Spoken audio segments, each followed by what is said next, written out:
Alors pour les beignets, 500 grammes de farine. C'est tout. Mais il y a aussi la Bat-Kol et Samuel pour l'allumage de la Hanouka. Ouais, t'as raison. Alors 2 kilos. Bah merci, je mange pas tant que ça, hein. Oui, mais moi aussi. Mais t'es qui toi d'abord? Lui, c'est Moshe. Moi, c'est Aaron. Vous croyez quand même pas qu'on peut parler de Hanouka sans les enfants? Mais quel toupie quel toupet. J'en perds mon latin. Samuel, tourne!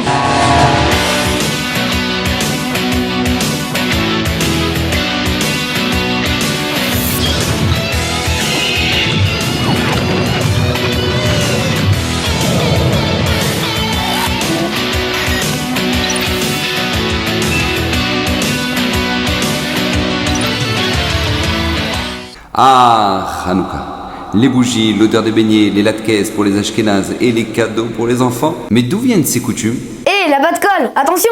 Les lumières de Hanouka, c'est pas une coutume, c'est une loi. T'en es sûr? Pourtant, dans toute la Torah, on ne parle jamais de lumière de Hanouka. C'est vrai, Hanouka c'est une fête instituée par les sages comme Pourim. On n'en parle donc pas explicitement dans toute la Torah. Bien que selon le Ramban, Nachmanide, il y a une allusion dans la parashat Baalotera qui parle de l'allumage de la Menorah. Oui Shlomi, mais pour Pourim, on a quand même la Megillat Esther qui fait partie du Tanakh, la Bible hébraïque, alors que pour Hanouka, rien du tout. Rien dans le canon biblique en effet. Le quoi? Le canon biblique, ce sont les textes retenus dans le Tanakh. Tous ces textes ont été écrits par des prophètes. Mais à l'époque de Hanouka, on est déjà 210 ans après la reconstruction du deuxième Beth Amikdash et il n'y a déjà plus de prophètes depuis longtemps. C'est vrai, mais on a quand même des textes sans valeur de sainteté et qui ne sont pas écrits par des prophètes. Ils ont quand même un intérêt historique. On a par exemple la Megillah d'Antiochus et la Megillah des Hashmonaïm. On a également les écrits de l'historien Flavius Joseph. Ainsi que le traité Shabbat qui nous parle des lois concernant l'allumage des bougies de Hanouka. T'en sais des choses toi? Eh ouais. Mais au fait, ça représente quoi cet allumage? Petit bond en arrière dans l'histoire. Vers l'an 3430 du calendrier juif, Alexandre de Macédoine, le conquérant grec, parvient en terre d'Israël. Contre toute attente, il se prosterne devant Shimon HaTzadik, le Kohen Gadol. Mais après la mort d'Alexandre le Grand, son royaume se disloque. Ses successeurs se montrent moins cléments envers les Juifs. En Égypte, Ptolémée II force nos sages à traduire le Tanakh, la Bible hébraïque, en grec, pour en faire une sagesse profane comme la philosophie ou les mathématiques. Antiochus Épiphane hellénise, c'est-à-dire qu'il insuffle la culture grecque en terre d'Israël. Il souille le temple et érige une idole dans le Beth Amikdash, le temple de Jérusalem. Il interdit aux Juifs le Shabbat, la circoncision et la célébration de Rosh Chodesh, le nouveau mois juif. Mais Shlomi, pourquoi ces 3 lois? Antiochus savait que si son décret était respecté, alors les Juifs privés de leur rendez-vous hebdomadaire avec Hachem, de l'alliance inscrite dans leur chair et de leur calendrier s'assimileraient. Et donc, la Torah deviendrait une sagesse comme les autres. Ah, mais ça, c'était sans compter sur les Hashmonaïm. Qu'on appelle aussi les Maccabim. Justement, nous sommes en présence du guide Dan Lévy qui va nous en dire un peu plus sur les Maccabim. Dan, c'était qui les Maccabim? Les Maccabim sont une famille de Kohanim, de gens qui travaillent au temple, et ils font partie d'une des 24 familles qui y travaillent, la famille Yehoyariv. Le Kohen Gadol s'appelle Yochanan. Yochanan a un fils qui s'appelle Matatyahu. Matatyahu a lui-même eu 5 enfants.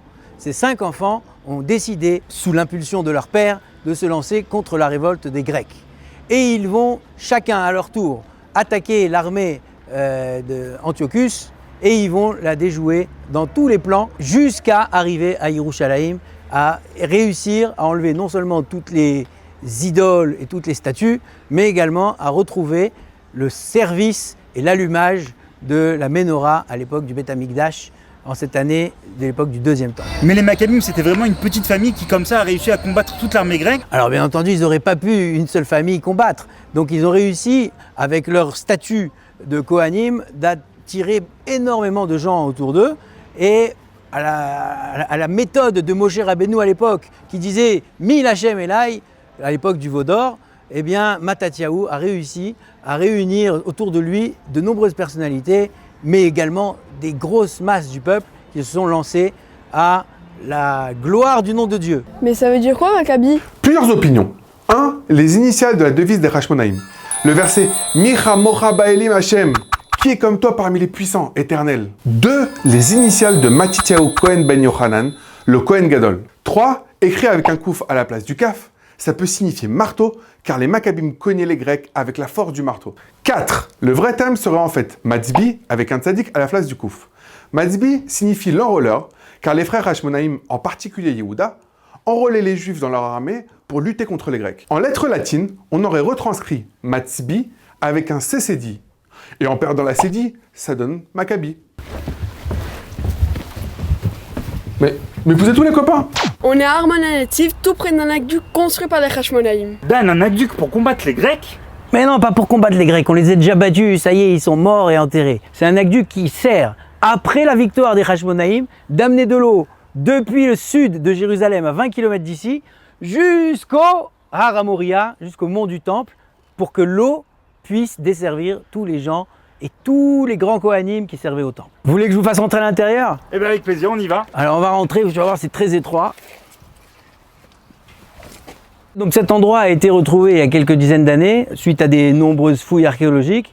Et à l'intérieur, en fait, depuis que cet endroit est géré par Ir David, qui permet, en dehors du Corona, de faire visiter cet endroit, vous pouvez à l'intérieur faire tout le chemin que l'eau arrivait et l'eau véhiculée en fait jusqu'au temple. Alors si nous étions à 20 km de Jérusalem et que nous étions des gouttes d'eau, nous aurions fait tout un chemin grâce à l'aqueduc que les Hashmonaïm ont réussi à faire et qui doit arriver à tout prix jusqu'au Beth Amikdash, jusqu'au temple. Et de temps en temps, sur leur chemin, il y a des points de contrôle ou de vérification de ce système d'eau, de l'aqueduc que nous venons de voir en bas.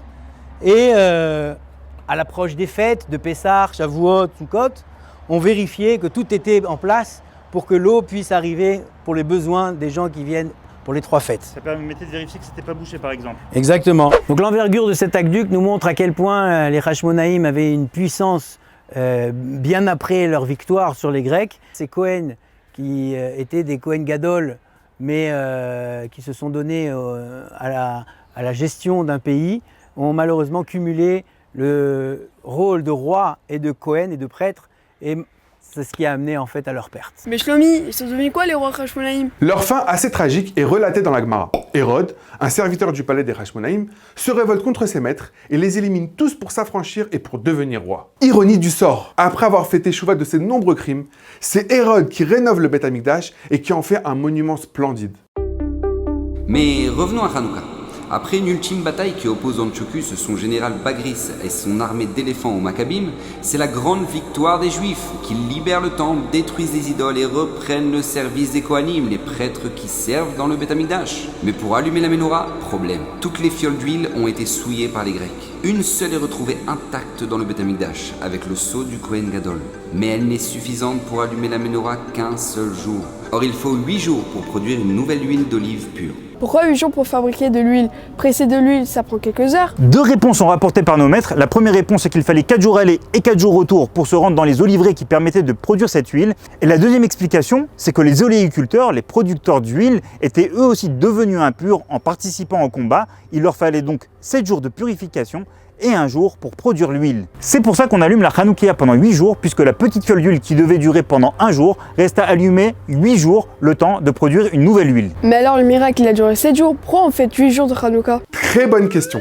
Le livre Shmona Miyodea propose 1000 réponses à ta question. Voici celle du Meiri, un sage de l'époque médiévale. Le premier jour, on célèbre le miracle de la victoire militaire et de la découverte de la fiole d'huile. Et les 7 jours suivants, le fait que la lumière soit restée allumée miraculeusement. Et c'est ainsi que les 8 jours de Hanouka célèbrent la victoire des Juifs sur les Grecs, des faibles sur les puissants, de la minorité sur la majorité, de la pureté sur l'impureté, bref, de la lumière sur les ténèbres. Hé la Bat-Colle, c'est l'heure de l'allumage! Et après, les beignets!